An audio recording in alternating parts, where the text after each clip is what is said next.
Now I am going to start the question number 6 of IISER, subject mathematics, question number 6 of year 2023.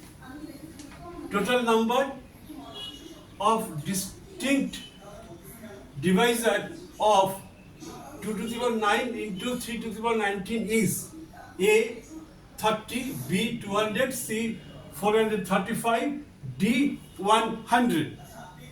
Right? Now given in a given number P to the power A into Q to the power B, the total number of divisor is A plus 1 into B plus 1. This is the formula.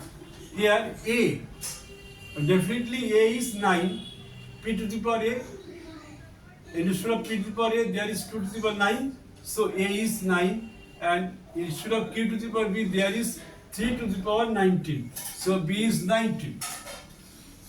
Now our result is A plus 1 into B plus 1. A is 9 plus 1, B is 19 plus 1. 10 into 20, 200. So option B is the correct one. Okay, I shall meet you in the next part of my video with question number 7. Okay, thank you.